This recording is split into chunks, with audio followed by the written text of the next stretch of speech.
Assalamualaikum warahmatullahi wabarakatuh. Perkenalkan, nama saya Revelina Julianti. Saya kelas 3B dari Prodi Gizi. Di sini akan mempresentasikan materi terkait dislipidemia.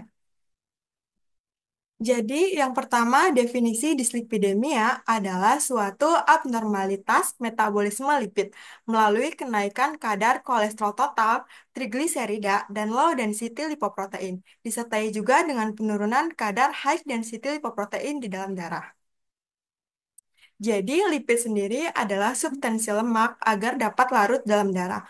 Molekul lipid sendiri harus terikat pada molekul protein yang dikenal dengan nama apolipoprotein yang sering disingkat dengan nama APO. Senyawa lipid dengan apolipoprotein dikenal sebagai lipoprotein. Berikutnya adalah metabolisme lemak, di mana metabolisme lemak ini terjadi dengan dua cara. Yang pertama adalah eksogenus atau asupan makan. Mula-mula, makanan yang mengandung lemak akan masuk ke dalam usus halus dengan bantuan enzim lipase dari pankreas dan garam empedu agar bisa masuk ke dalam usus halus melewati brush border. Kemudian, ia akan masuk ke enterosit membentuk kilomikron, sehingga dari kilomikron tersebut akan dipecah agar bisa disimpan dengan membentuk FFA atau free fatty acid. Di sini, free fatty acid akan masuk ke dalam jaringan adiposa dan disimpan di otot sebesar 80% di jaringan adiposa maupun di otot. Lalu sisanya 20% kilomikron remnan akan masuk ke dalam hati. Yang kedua itu ada cara endogenus, yaitu dari dalam tubuh. Selanjutnya ada karakteristik lipid.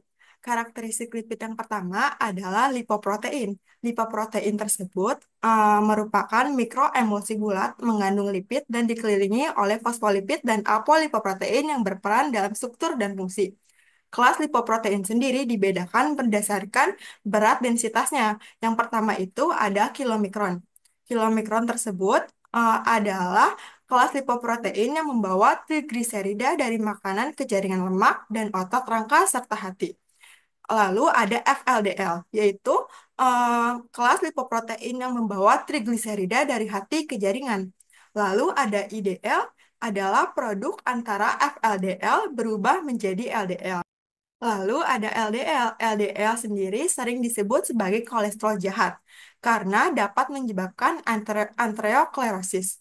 Lalu ada HDL, di mana HDL sebaliknya, ia merupakan kolesterol baik yang mampu mengangkut kolesterol dari jaringan ke dalam hati.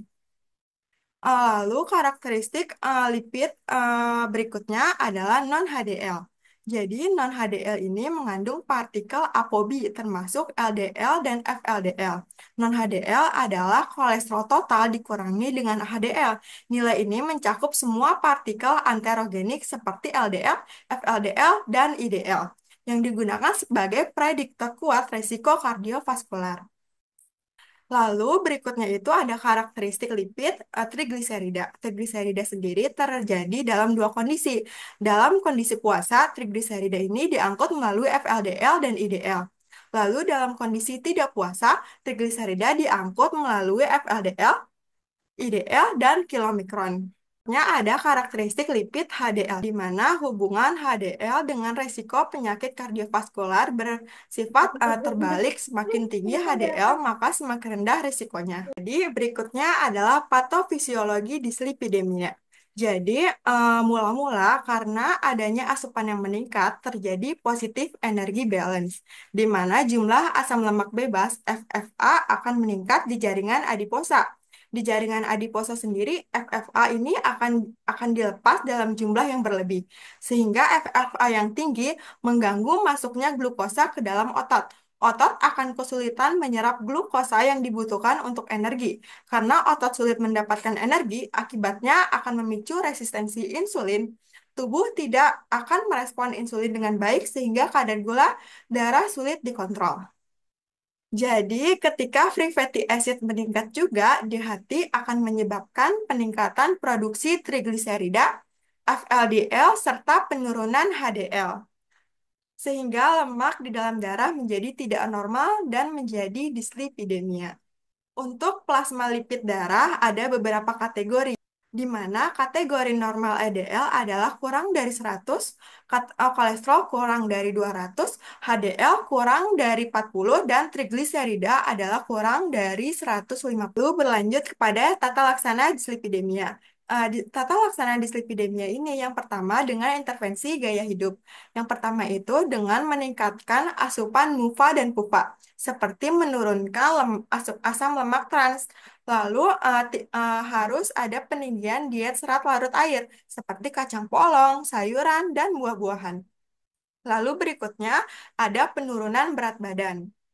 Lalu olahraga dan aktivitas fisik. Aktivitas fisik itu yang dianjurkan olahraga aerobik intens sedang 150 hingga 300 menit per minggu atau 75 hingga 150 menit per minggu olahraga aerobik intensitas tinggi. Berikutnya ada tata laksana farmakologis atau obat-obatan penurunan lipid melalui efektivitas dalam pencegahan primer pada individu yang berisiko. Yang pertama ada golongan statin, yaitu dengan mengurangi pembentukan kolesterol di hati dengan menghambat secara kompetitif kerja dari enzim. Yang kedua itu ada golongan bile acid substituents, yaitu mekanisme kerja dengan menurunkan kolesterol melalui hambatan terhadap absorpsi asam ampedu. Yang ketiga adalah ada golongan asam fibrat. Yang keempat ada golongan asam nikotinik, yaitu dengan menghambat enzim hormon sensitif lipase di jaringan adiposa. Lalu berikutnya ada golongan obat ezetimibe. Jadi golongan tersebut bekerja dengan menghambat absorpsi kolesterol dari usus halus. Sekian dari saya. Wassalamualaikum warahmatullahi wabarakatuh.